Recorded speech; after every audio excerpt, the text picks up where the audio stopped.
Harvey Weinstein is threatening to sue the New York Times over a lengthy investigative piece detailing sexual harassment allegations against the movie mogul over a period of 3 decades. Now, if you go through the story, there are a number of on-the-record interviews with women, including Ashley Judd, describing various scenarios where there was either unwanted touching, or he asked for a massage, or he asked to give them a massage, or he asked them to watch him in the shower. This is a guy, of course, who is kind of a Hollywood hero, who has been the producer of many famous and successful movies.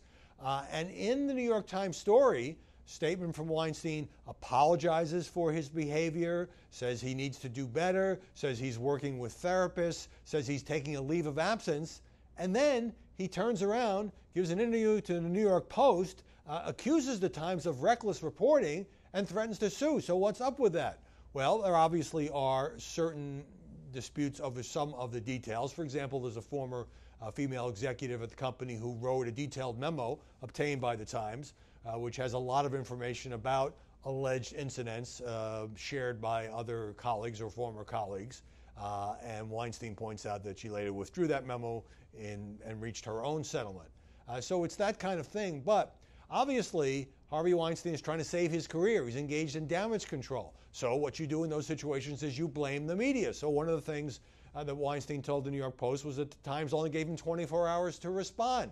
Not true. A Times spokeswoman telling me that he had 2 days to respond, that he was provided with all the information about the various accusations from various women.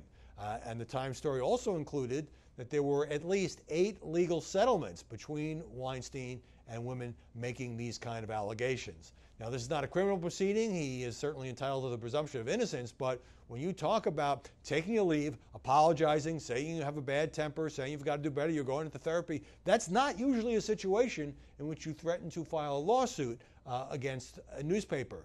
And clearly, the Times devoted a lot of energy, time, resources to nailing this down, and it's not just a bunch of anonymous sources.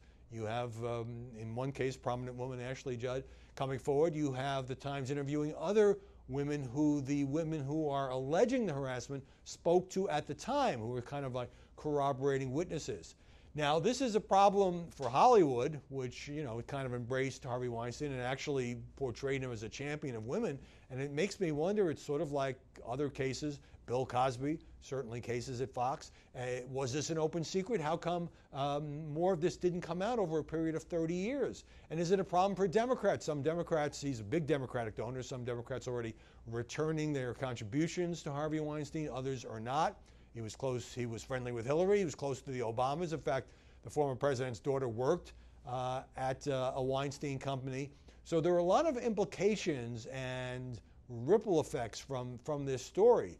But it seems to me, while certainly Weinstein's entitled to defend himself and pursue every remedy, just threatening to sue and saying reckless reporting when you are already acknowledging some of what is alleged in the story and you're apologizing and so forth, doesn't seem to me necessarily to be the best PR strategy.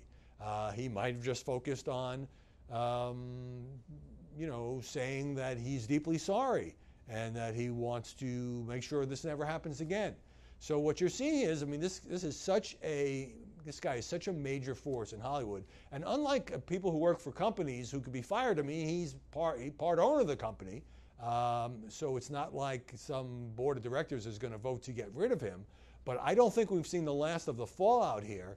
And this is either an example of really dogged investigative reporting by the New York Times, or the burden is on Weinstein to prove that it was something else.